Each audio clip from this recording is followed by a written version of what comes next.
All right, guys, welcome to the Retic Lounge. I started off a little passionate backstage. Lucas can't get himself together.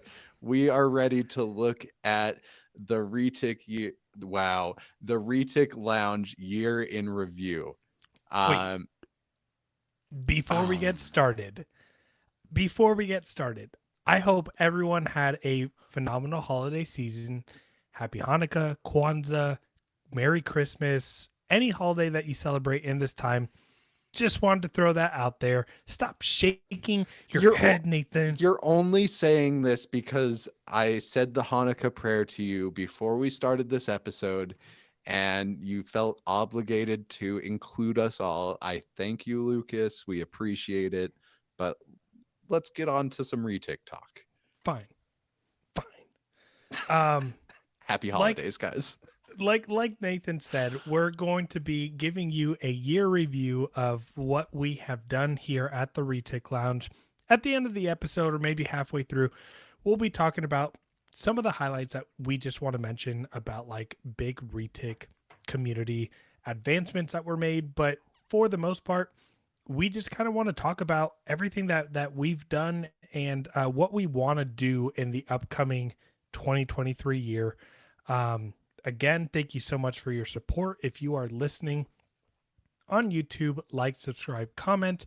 Don't forget about Spotify and Apple Podcasts for those of you that are tuning in that way. Thank you so much for your support on the podcast platforms. And again, um, awesome Patreon community that we have. Please join. I don't even have the numbers pulled up, but I think we are ending the year with 38 Patreon members within a 5 month time span. And for all of you that are a member, we cannot thank you enough for your support. And even for those of you that are not, that have supported the Retic Lounge by liking, subscribing, all that good stuff, thank you so much. Yeah, our community is awesome. We literally have keepers and breeders from getting their first retic or thinking about getting their first retic to keepers and breeders that have been doing this for 20 plus years. So We just got Rodney to hop on. So shout out that's to you, huge. Rodney. Like that wealth of knowledge just alone is huge. And you know, it's really cool to just see everyone sharing and everyone getting along. All of our cool Discord hangouts. It's been a fun ride. Uh, I like those guys a lot. So thank you. Yeah. Um, I'd be remiss if I didn't mention US Arc. So make sure you US remember Tark. US Dark. Sorry, Lucas and I got a little loose for this episode. We're just having a little bit of fun. But yeah, we're editing this, Lucas. Uh, make sure you guys are supporting US Arc. Become a member today. We have some alerts out right now, so take action when needed. And yeah, Lucas, take it away. Yeah. So let's kind of, I want to spend some time talking about just kind of our first episode, kind of going through the content that we've provided. And just like a little just tidbit here. We're not bragging on what we've done, but the feedback that we've gotten has been so positive that we want to highlight some of the things that we've covered. I think one of the really cool things that we got to start off the podcast with was interviewing Brian Cusco. We had zero clue what the hell we were doing in terms of I want to stop you right there because I think even bigger than that was just our introduction and oh my us being gosh. brave enough to do this stupid thing. Like it doesn't seem so stupid now that like we Now that have we all have these 300 subs. no, it's never about the numbers for me, but just the support that we do have and the genuine questions that we get and the support we get, the feedback we get. It, it's something I never expected and was honestly a little bit scared of getting into this. So that first intro episode of us just being brave enough to do this thing, I'm proud of us, Lucas. For Pat sure. yourself on the back, dude, because like staying this consistent and just willing to put yourself out there, I think that's big. I know that's a big step for me. No, me Um, too. I mean, I'm an extrovert. I enjoy talking to people, but when I describe my extrovertedness, I describe myself as the most introverted extrovert. And man, like I thought about wanting to do this for a while, but never thought that I would actually have the guts to do it. And I'm thankful that you said yes. And we've been doing this thing. And well, yeah, I mean, guys, flat out, if you watch this, you're seeing more of me than pretty much anyone in my life does because I don't post pictures of me on Facebook, Instagram, any of that, whether it be my like hair. Nathan's profile picture is still him holding a snake with his glasses on that he like took 5 years ago. Yeah, promotional Like pictures from a sunglass company. Like I don't put myself out there when it's me. I like I need to change that. That's a big resolution for this new year. But yeah, I mean, as far as the end of this year, the last half of this year, I've put myself out there for you guys just to, you know, spread my passion a little bit. And I think same with Lucas. We got together because we were just so passionate about these animals and felt like there was a gap in just information you could get about these animals right now. And all it takes is a couple willing people and, a good attitude. And I think you can really do a lot. So, yeah. I yeah. mean, hopefully you guys have enjoyed this content and going back and watching some of the like first couple episodes is cringeworthy to me because Oh, yeah. yeah, I could hardly talk. I was yeah. so scared.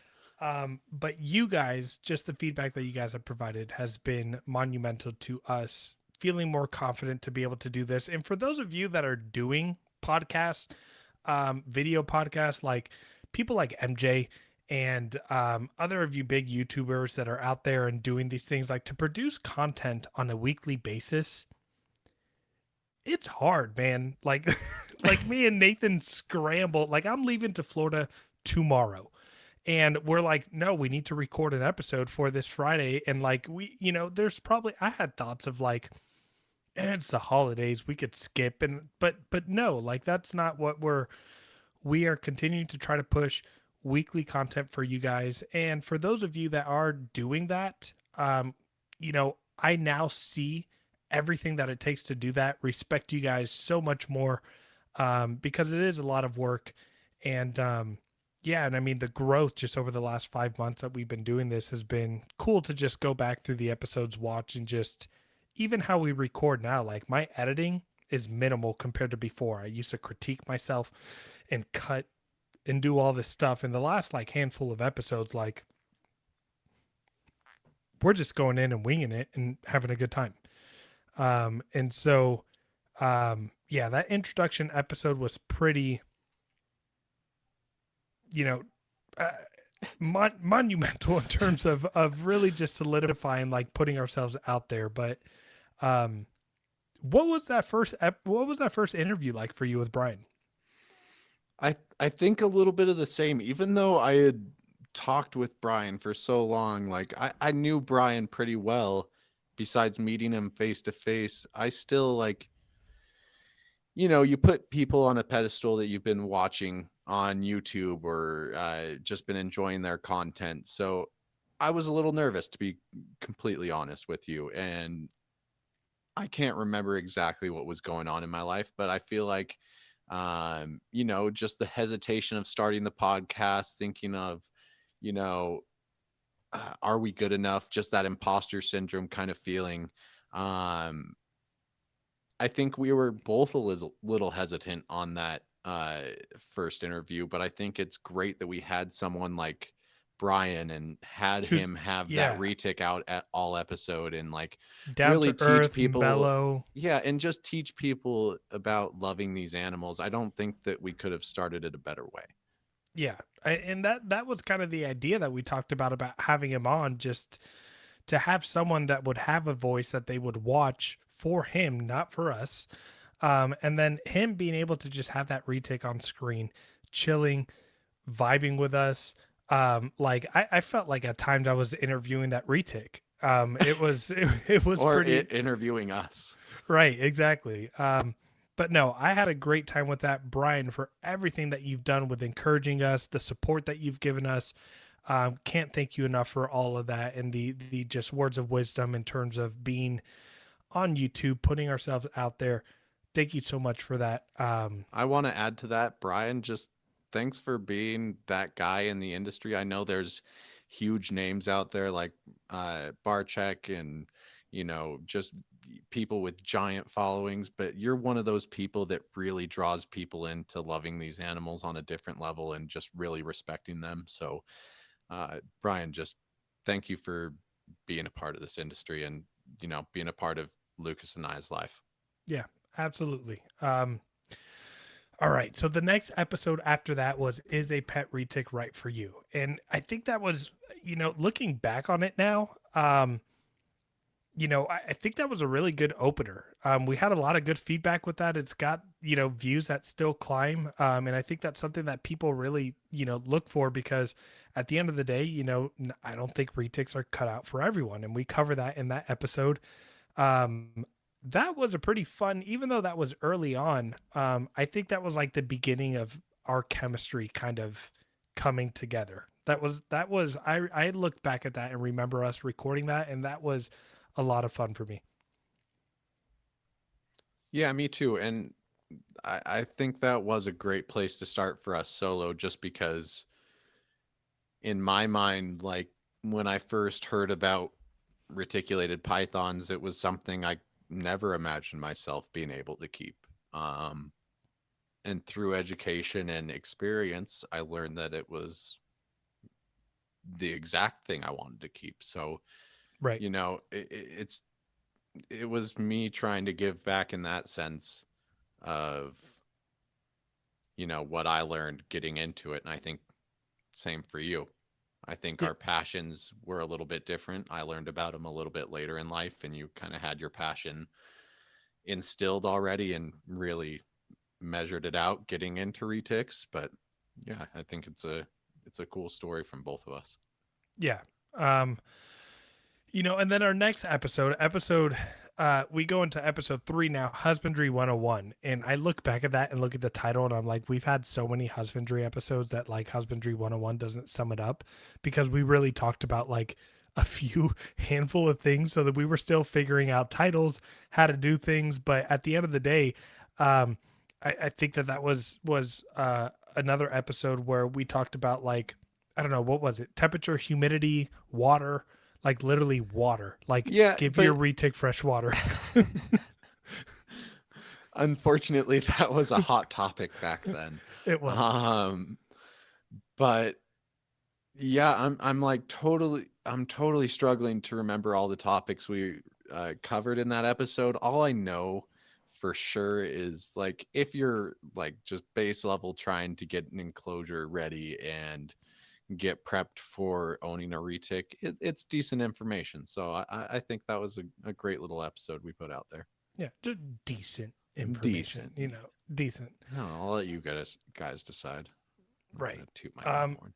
the next episode is when we started getting into the stuff that I nerd out a lot about, which is breeding reticulated pythons. And we've done a few breeding videos that I don't remember exactly all the information, but basically we talked about like um oh man, people are going to watch this episode and be like, "No, you got this wrong." But breeding reticulated pythons, and we talked about it in a very general sense, like what it takes, temperatures, things like that, and then kind of like is breeding really right for you in that sense. I think.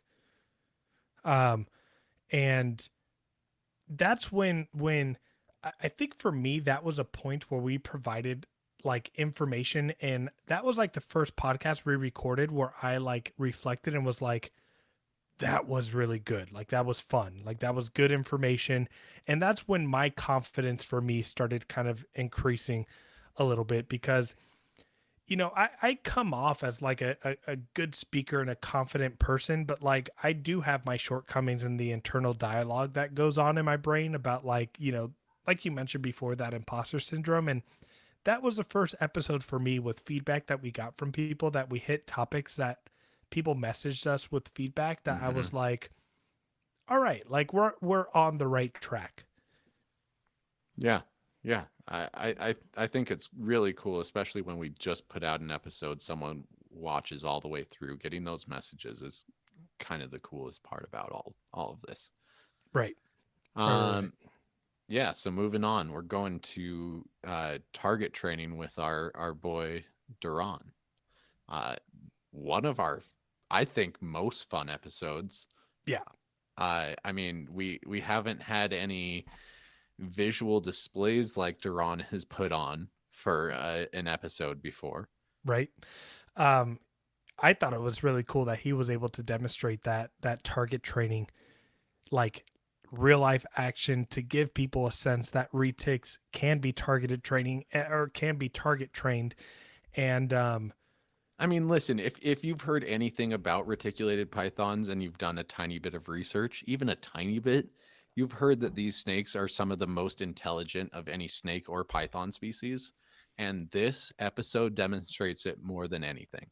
You can argue all you want about target training, tap training, all that. Go for it. But proof is in the pudding with this episode.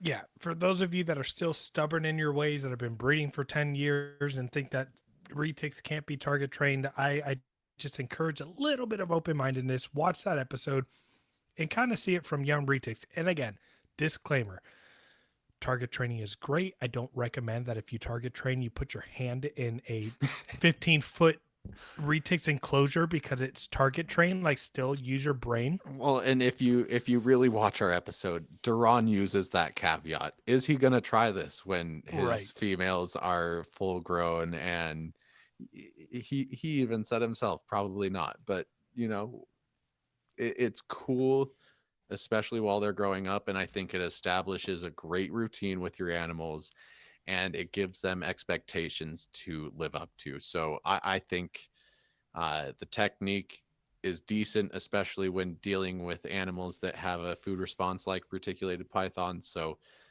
Duran, I applaud you for all your work.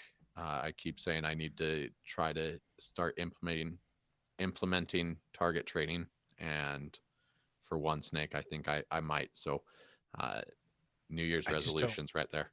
I just don't have time for it, but I love it. I know Um, with one animal, I almost have to. I feel like. right. Yeah. And I mean, and again, Duran, thank you for the friendship.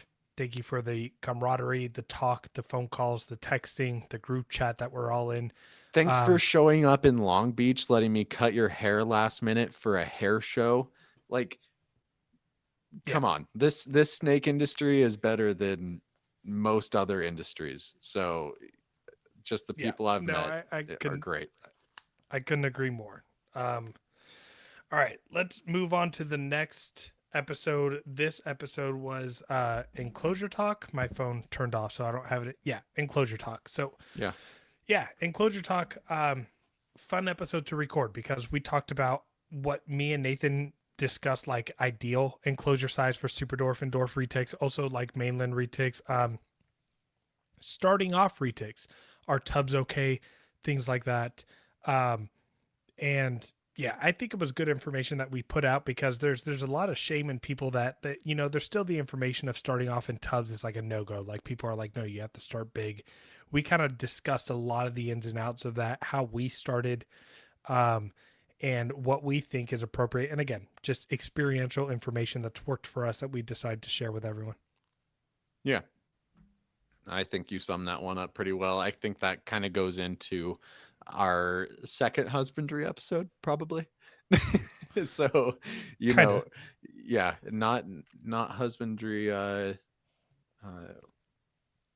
continued or anything like that, but we started getting a little bit more creative. A little. Just a Like, tiny bit. yeah, I mean, I think you're giving ourselves a little bit more credit there, but But I think our creative juices started getting flowing because, we really started thinking about the process of, getting into retics, how to do it responsibly, and that led into episode 7, which is uh, buying super dwarf and dwarf reticulated pythons. What are you holding your hand up for? I want to pause you. So Okay. before we jump into Okay. episode 7, Yeah.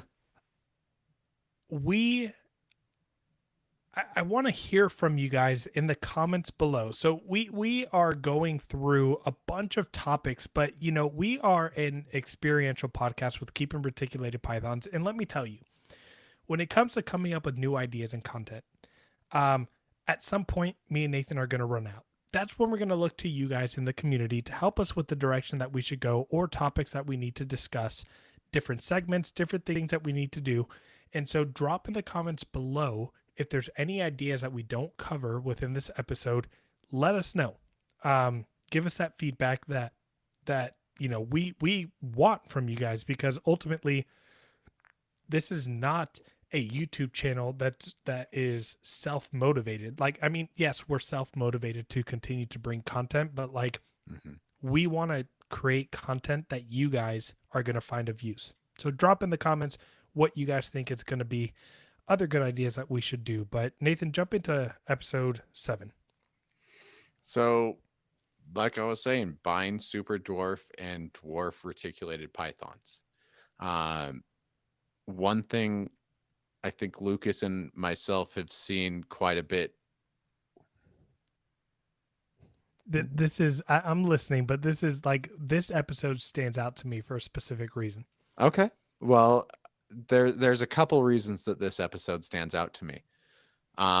Lucas and I have seen quite a bit of posting around Retic forums about the legitimacy of bloodlines in terms of super dwarf and dwarf blood over the years, people finding out the hard way that the animal they purchased is not, in fact, the animal they purchased. Uh, and then I think the second thing that really comes to mind in this episode for me, and maybe the most important to my heart when it comes to these animals, is impulse buying. Right. Yeah. We talked a good amount about that. What comes to heart the most for me when I think about this episode is I think this was the first episode that we introduced my rant. Oh God. This was, I think, my first Lucas's rant of the episode. I And for could those see of it. you that have listened and have heard me go on my rants, but I think that was the very first like rant where I went off of like, I don't even remember, just making sure that you're buying from someone, or, just do your due diligence, right? And like what Nathan said, stop impulse buying, do your best to not do that, and really just take the time. Like, everyone is buying a super dwarf retic because they want small retics. So just make sure you're doing everything that you can to make sure you end up with a small retic at the end of the day. Buy the animal that's going to excite you 5-10 years down the road, no matter what it is. Right. Did Uh, I just redo a rant? I'm Was that sure. a Yeah. And we still don't have your animation or whatever we need for Lucas's rant of the episode. yeah. Um, That's what we're going to it's talk about, what we're working on in 2023. production value of the Retic Lounge. Right, cuz right now just two floating heads talking. We want to change that up. I mean, at least add in some of what we're looking at on the back end, I think is my big goal. And Lucas knows that. Right. Uh, Anything else you want to hit on episode 7? Nope. Let's go to episode 8, breeding behavior. I think this was a huge one. And again, this was like our next big breeding episode where, again, that for me is like where the juices flow. And I don't have a lot of experience breeding, but being able to share the breeding process to everyone is important for me because it's so hard to come across and find unless you have a really good mentor that's willing to do that for you and help you along the way. If you Google search, if you go on YouTube, like, to get sound information on breeding, retics is not out there. It's really, that is an extended conversation. And so that was a fun episode for me because we talked about females, what to look for when their behavior changes, males, what to look for and what to be careful about with males. Um, yeah, that Our to own personal experiences in terms of dealing with these behaviors. yeah, In the end of the day, that's what our podcast has ultimately been about, is just our own experience in growing with these animals. right.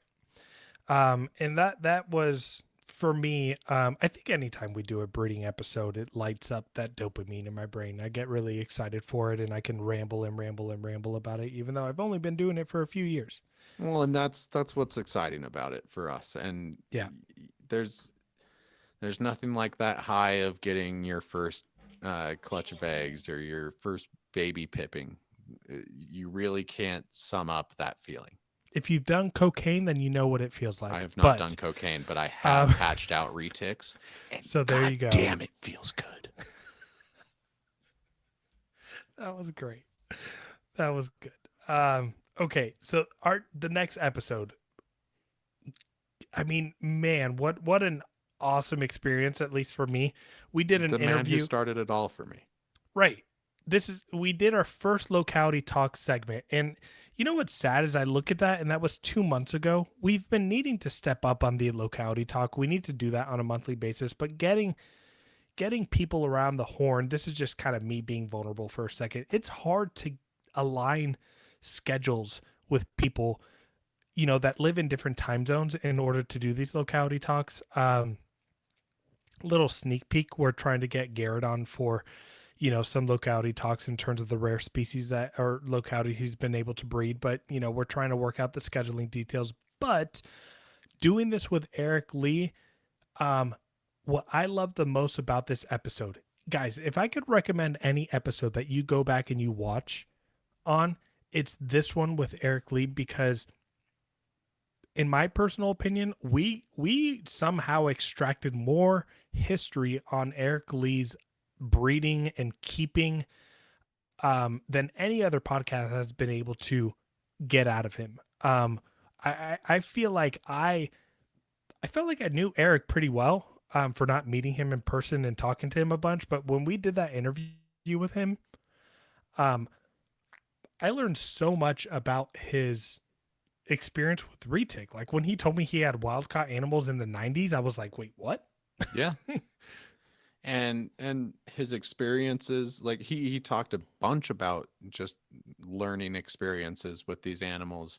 And I think that in terms of knowledge with these retics is probably our most beneficial episode.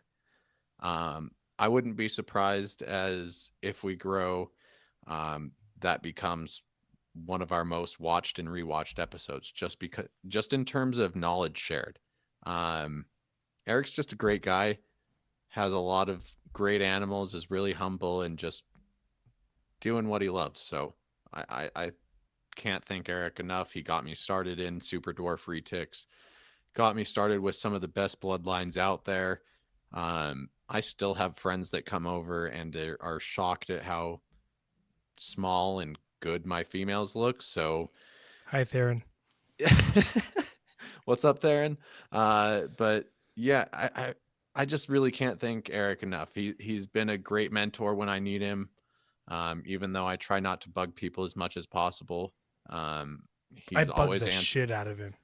Yeah, Gosh, I'm so sorry, it's Eric. no, it's just not my personality, so it's fine. Like you do you. But like yeah, in terms of people that I really really respect in this industry, like he's among the top. So yeah, I Yeah. just really thank him for being uh our even though Duran, you're a major guest, our second like major industry guest. Yeah. And just so that, because I didn't clarify, that was our first locality talk segment. It was on Kalatoa. So any of you that are into Super Dwarfs and Kalatoas, go check out that episode. It was a good episode. All right, let's get into the next episode, and we'll talk about feeding reticulated pythons, which was a fun episode It's a for fun me. episode. I'm gonna rock a piss for a second. You take it off. I'll lead in right as you Hold get. on, hold on. You're gonna go pee Yeah, like right now. yeah. Okay, It's bye. fine. You can hold it. Whatever. Okay, all right.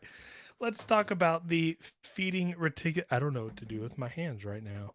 All right. So our next episode was on feeding reticulated pythons. While he's gone, I'm going to go through the rest. No. So, anyways, feeding reticulated pythons. So this was an episode that I thought was important for us to discuss because, especially in the super dwarf and dwarf industry, feeding is a major component that I think we needed to talk about, because there's this idea that underfeeding is a way to keep retics small, or people aren't really fully aware of how to feed their reticulated pythons, because we cover this confirmation bias, as in I buy a super dwarf, therefore my animal needs to stay small, therefore I don't need to feed it a lot. And so we cover a lot of like how me and Nathan feed our animals, some experiments that I'm working with on how I'm feeding my animals, really large meals very seldomly, then going to smaller meals frequently. But if you guys are new at keeping retics and you are asking the question of, I think I heard Nathan's toilet flush in the background. We'll see if he comes back in a bit. But anyways, if you, I was right. I heard your, I was right. I heard your toilet flush, and I mentioned that in the episode. But anyways, So what we're gonna do is we're gonna cut all of this, um, so and we're yeah, back. So Lucas, episode 10, feeding.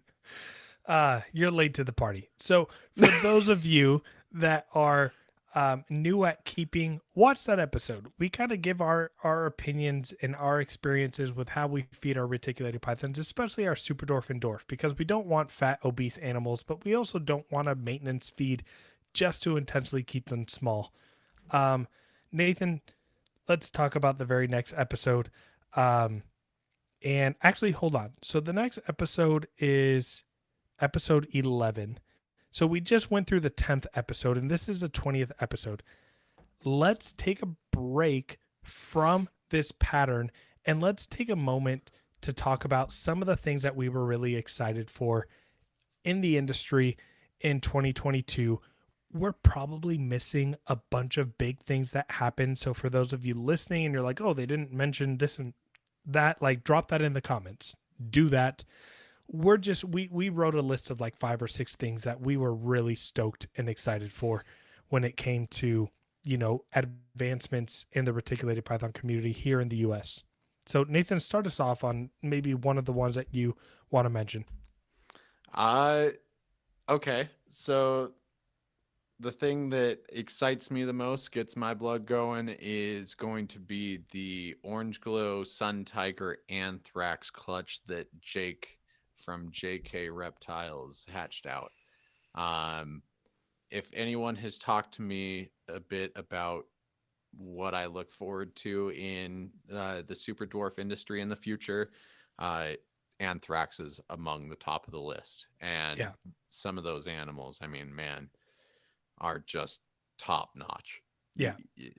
I've, I And what's mean, what's cool about the anthrax genes that I like a lot, like there's some anthrax out there that are very striped and that are very mhm. out there, but like there's certain animals of anthrax that literally look like a virus, that look like the crazy broken up indistinguishable pattern that we look for in anthrax, and Jake like just nailed that clutch. So not only did he throw Orange Glow in there and Tiger with anthrax, which by the way, we're talking about double recessives, codons, but like this is an 8 to 10 year project that this man has put in the work to done. So JK Reptiles, Jake Klotz, shout out to you for that stick to itiveness that's required to do that. We're going to talk a little bit more about stick to itiveness with these other pairings, but yeah, some of the animals that were produced from that clutch were uh, some of the best retics produced in the U.S. to date.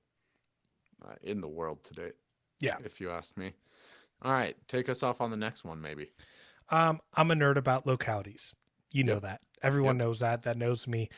One thing that I cannot hesitate to mention was the first Super Malukus, aka a Super Dwarf Kalatoa that was paired to a Ternate Island retic that Rodney Bolich at R&B Reptiles did.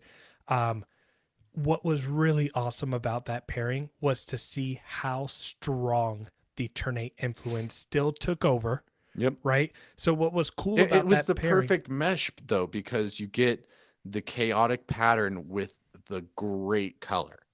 right, exactly. So it had the ternate pattern with the speckling on the neck that had the super dwarf influence. Of course, you're shrinking down size a little bit with the Kalatoa. Sorry, I'm moving my mic all. Sorry. moving my mic all around, and then and then what was cool was that we didn't lose a lot of pattern from the turnate. Like the turnate dominated 80% of that clutch. And what's great is that, you know, tornates are so far staying a manageable size, and then to shrink them down into Kalatoas while still keeping that crazy pattern. For me, one of my favorite clutches of the year for 2022. All right. Well, let's see. Sorry, I was muted and I didn't want to catch myself muted and have everyone be mad at me. I was like, I know I'm muted. I'm unmuting myself before you just see me talking and not hear anything. You didn't want to pull Nathan. Nope, didn't want to pull a Nathan tonight. So something I got to see at my very first Tinley was the Super Dwarf Phantoms, the world's first Super Dwarf Phantoms that were produced over at Reach Out Reptiles. And man, um, you can see pictures of them. I The can Super share. Phantoms? Oh, did I say Super? You said Super Door Phantoms. Sorry, my mistake. The Super Dwarf, and then Super after that sounded like a double negative in my mind. So Super Dwarf Super Phantoms at Tinley, produced by Reach Out Reptiles. Uh, I've seen some Super Phantoms before, but this animal, I mean, you would have to see it in person to see the blushing on the back of this animal. Uh, It was like it pink, right? lavender, not even lavender. It's a weird color that you can't really totally describe. It's an opaque, just weird kind of mix between gray, purple, and pink. But it was easy to see in person. I'll share a little bit of video behind this right now, but uh, it was so much easier to see in person. That's a project I'm working heavily towards in the future. So for me, that was just really cool to finally see in Super Dwarf, and Yeah. years to come, just see how they do over time. See that their digestion's working properly, I think thriving, that whole thing. I'm just about sold on the fact that super phantoms are viable leucistics. I can go into detail about that, but yeah, absolutely. Like one of my really, I'm not huge on morphs, but one of the morphs I really like. I'm more excited to produce super phantoms than I am cows. Like I don't even think I'm going to try for the cow unless it's like a breeding. That's my first goal. Uh, yeah, breeding loans is probably the way that I will do cows, but like I really want to produce I an mean, all even white before snake. retics, when I just had ball pythons, if I ever thought about breeding, it was always the white snake thing, and I think that's a pretty common thread just in this industry, is everyone wanting to produce a white snake with whatever they're working with eventually. And Right. I think the blue-eyed lucies, especially, and retics are really cool, especially when they get some size to them. Yeah, um, it's Cows cool. obviously is a visually stunning morph, but that's kind of second on the list. Yeah. I'm going to go ahead and just mention one person and go through a couple of their pairings that they did this year. So, Aubrey Pruitt at A&B Exotics. So, let me first and foremost start off with the Bacan clutch that he had. For those of you that are not familiar with Bacan is allelic with OGS and Phantom. If you take a Bacan to a Phantom, you create a cow-like animal that is super striped out with yellow stripes. We're talking about a this is the newest morph in US right now that was just established in 2022 when the last time we could import was 2014. This is huge for the retic community. First and foremost, a very new morph being created in 2022 when we haven't been able to import for 8 years, massive. So, Aubrey, I mean, for the retic community, I want to say thank you for doing that. That is huge. I'm literally saving up money left and right, trying to find ways to convince you to get me into that project. Um, for those of you that don't know what a Bacan is, go on the Retic Nation on Facebook, type that in. You'll see all of the different combos that you can do with that. It's going to be monumental. Right now, it seems small because a Bacan in general doesn't look like anything special, but when you start combining it with all these different things, it's a really phenomenal uh, morph to have. And then I would be remiss if I didn't talk about the recent clutch that he produced of the Phantom Ocelot combos. Orange Glow Phantom Ocelots, Indo Caramel Phantom Ocelots, Phantom Ocelots, and then not only that, you're on mute, you idiot. You did it again. Damn it. Damn it. I was doing so good. Aubrey, you got to stop it. It's too Stop it. much. It's Chill. too much. Chill. Take a couple years out. You're I need to good. breathe for a second. I only met you like a year and a half ago. Come on. Right. No, but like what was cool about that pairing was that he actually provided a theory of something that he's been thinking about, but with the drastic changes and differences of how the animals look, we might actually have our very first mainland anery locality driven anery out there. We don't know if it's compatible with the Super Dwarf aneries or anything like that, but if you guys look at the animal he produced in 2021, which was a Indo Caramel Ocelot, it looks very faded, looks very dull compared to the ocelots that he created this year that are super orange and vibrate. And I don't mean dull in a bad way, because now that we have an understanding that it might be an anery morph, it's not dull. It's a silver platinum orangish type of color that is just, I don't know. I can nerd about this forever. So anyways, we're talking about Phantom Ocelot combos with the potential for a proven mainland anery line that I think is phenomenal. Um, Okay, calm down, calm down. I'm a nerd. Let's okay, how about instead of nerding out about that, which is a great achievement, but how about we nerd about your Kalatoa line that you've brought? Okay, that's So kind of you've worked on that quite a bit. You've put a lot of passion behind that. So let's talk about that real quick, and then we'll get moving on to the back half of these episodes real quick. I produced Kalatoas. Okay, genius. Let's get a little bit further past that.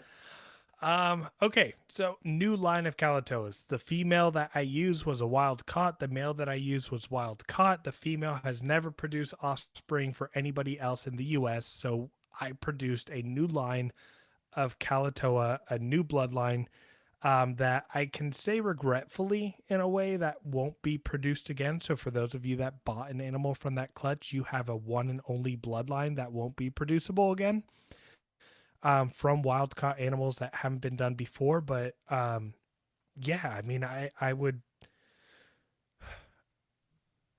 I don't like, I'm not in a bragging standpoint, but I do feel very proud about that, that I was able to provide a diversified bloodline of Kalatoa that I think is needed when it comes to locality stuff, because we're limited on the localities that we can't import anymore.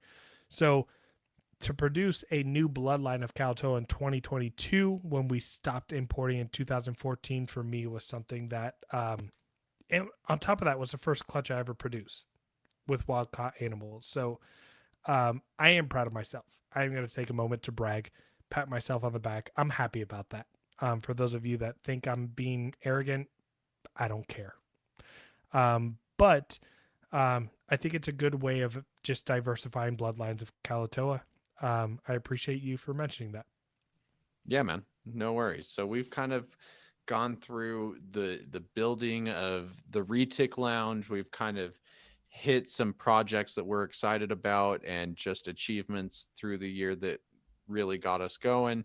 Uh, let's just kind of really quickly go through the back half of this episode, just kind of hit a couple sentences on, what we've thought over the last couple months of us recording. So, investment snakes. I think that hits on a couple things we brought up in the earlier episodes, just not impulse buying, really being passionate about your projects, that kind of thing. Yeah, being selective in the sense of like you got to understand that everyone is getting into Super Dwarf Retics right now.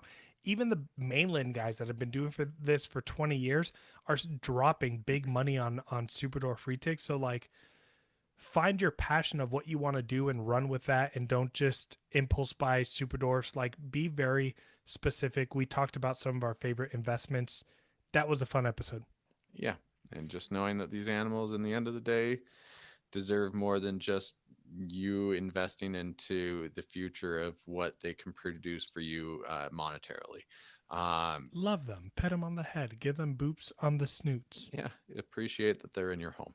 Episode 12. So, new retic. Now, what? We're unboxing. We're getting our first animal in the mail. Yeah. Um, now what? Right? That's what we discussed. Like you just get your first retake. This was kind of like the part 2 of our very first episode. Is a pet retake right for you? This was a continuation of like, yes, it was right for you. Now what?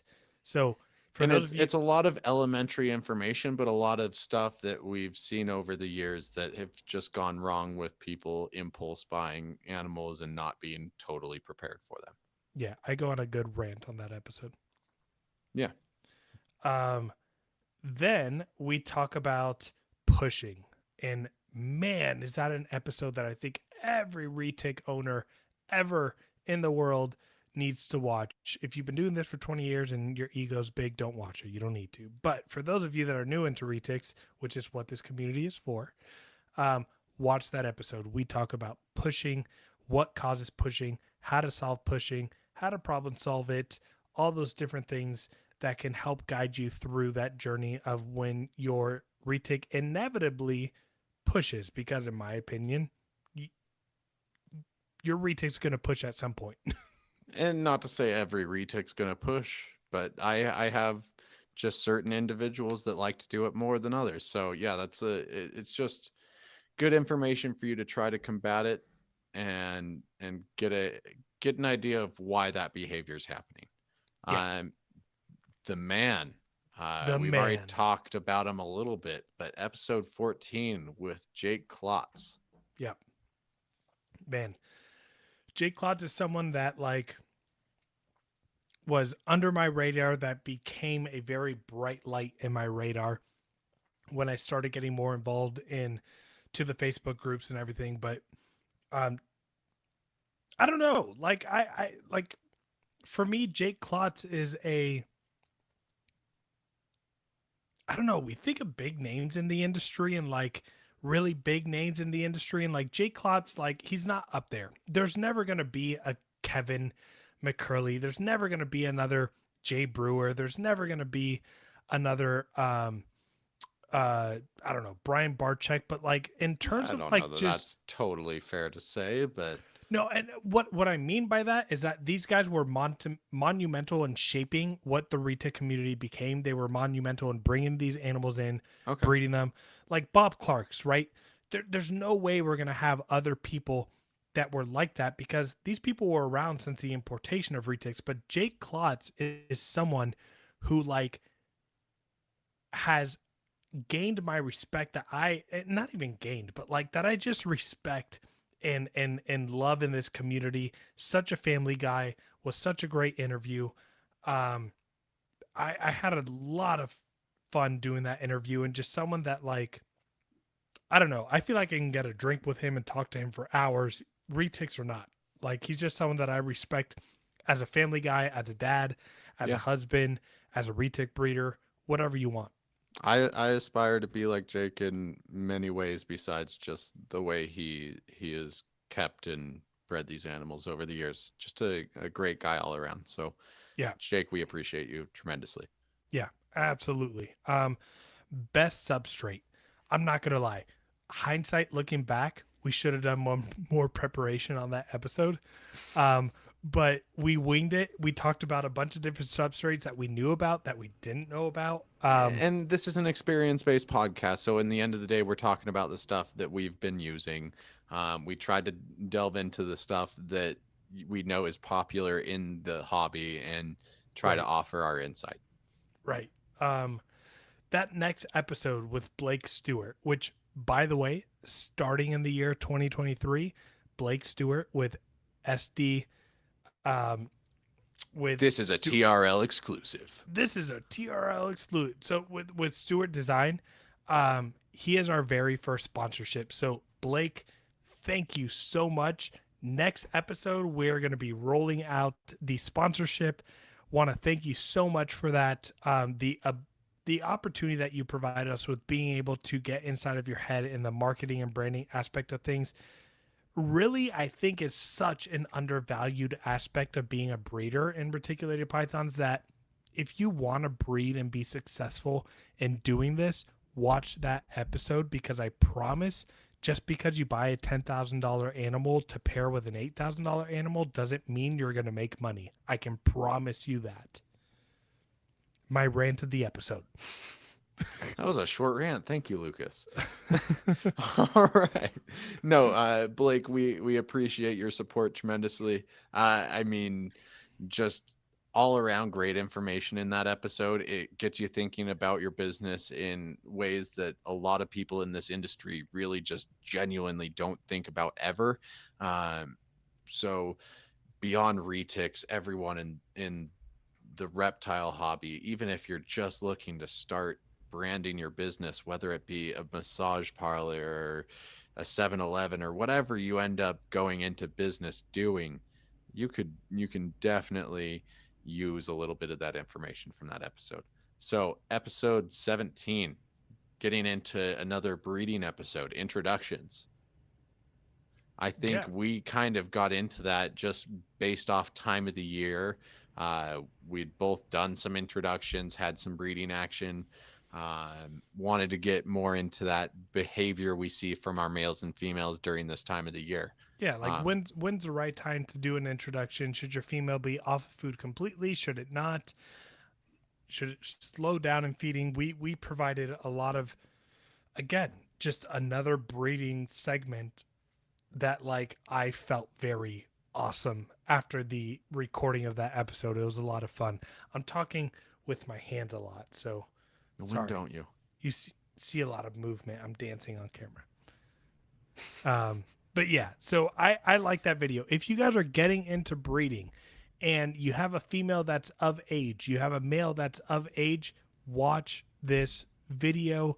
Again, experiential information. I'm not saying that we're providing you with the secrets of being a successful breeder, but again, what's worked for us, what we do, what we've learned, what we've heard from others, so much valuable. I know our episodes are long. We're coming up on like a 55-minute episode here just rambling about ourselves. I know our episodes are long, but just listen. Do it while you're cleaning because at some point your brain's going to be like, "Wait, I think I heard something." And you'll rewind and you'll listen and it'll be valuable. I think. Maybe. You tell me. Drop it in the comments. All right. Drum roll, please, because we have episode 18, our most recent episode covering mentorship. Total Um, bust on YouTube, but I don't care. Lucas is obsessed with the numbers. I keep telling him this is Oops. oh Sorry. I played Lucas a video. Lucas is trying to get those views up, guys. Um I I'm never worried about the views of any of our podcasts or how well it goes day of. That's never a concern of mine just because I know that we're putting everything we have into these episodes, and the topics that we choose are things that we're genuinely passionate about. And So, I'm the opposite. If you guys don't like, subscribe, and follow and comment, I'll kill myself. all right. Well, this is where what I have to say comes in handy, Lucas. If we continue doing this and we continue building a just a community of people watching our videos every week, get our subscriber count up organically. I believe that these bank I'm of proud of that. I'm yeah, proud of these that, by the banks way. this bank of episodes that we have right now is stuff people will hopefully have some replay value in, or um, just new people getting into it, loving the content that we have, seeing where it started out, um, looking at some of the more just basic introductory things when it comes to retics. I think these episodes are extremely valuable, and I think that's going to change drastically over time. Yeah. And I mean, I think kind of caveating onto that just to end talking about our goals for 2023, but also just reflecting on the success of 2022. Um, One thing that Nathan mentioned was organic growth of our subscribers. There's a lot of people out there that post reels, get these inflated numbers on their subscribers that aren't going to translate to much. What we're trying to do is provide educational content for you guys um, that need use of it. And at the end of the day, like I think Nathan and I can both agree that we're not trying to be YouTube famous. We're not trying to be YouTubers. We're not trying to be the people that people see at show and be like, they have a YouTube channel. That's not us. What we want to do is be a niche community for a new group of keepers that are learning about retics. And I think our Patreon has really shown what we've been doing because we have a handful of members that don't own retics that are on there asking questions, getting information, trying to find out. And so, for all of you for your support, thank you so much. Uh, Nathan, what do you want to see us turn into in 2023? More of the same, honestly. More I of would the like, same. well, so not I love completely, that. right? So I like the path that we're on. I want to see more of the same growth. Um I want to see in-person episodes where we get together and get to have a little bit better just back and forth. Um I want to see, our Patreon continually grow, but I want it to be good members just like we have now. I think every member that we've had has been beneficial and has been a great addition to the community. So more stuff like that. Uh, and then just staying consistent. Um, we're not always consistent with reels and everything, but I'll be damned. We release an episode every Friday. We have our early access up and ready for our Patreon members. We are there for our Discord meetings. We try our damnedest to add as much as we can to the Patreon. I want to add more behind the scenes, just working with my animals kind of stuff in the future. Um, it's just a matter of getting comfortable with the filming process. And I think, I you just know, forget. Like if I just roll the that camera, I promise there's content you guys want to see that behind the too. scenes. So I think in terms of goals, that would probably be my biggest is more behind the scenes access for our great Patreon community. Yeah, to be honest, like I think the information that we're providing on YouTube, I want to do the same thing that you just mentioned. Keep it the same. Keep doing the same. I want to incorporate newer keepers a little bit more this upcoming year.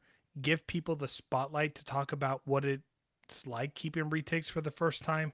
And then, really where I want to see the growth is in our Patreon.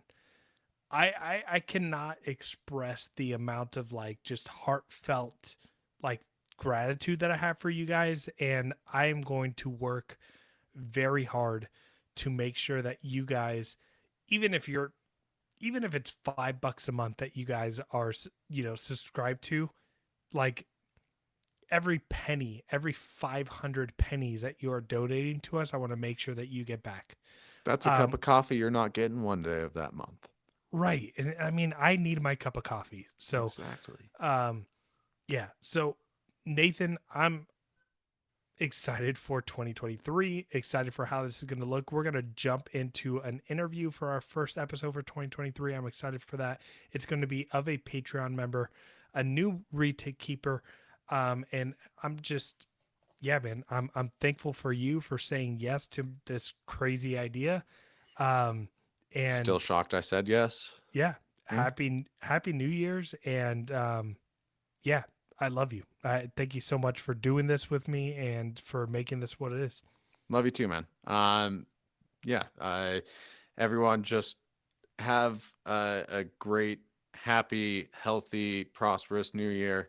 I wish the best for everyone that's in this little community of ours. Lucas, cheers. And yeah, see you next year, buddy. See you, dude. Thanks, everyone. Thank you so much for the support. Have a good evening, night, afternoon, whenever you're listening to this. See you later.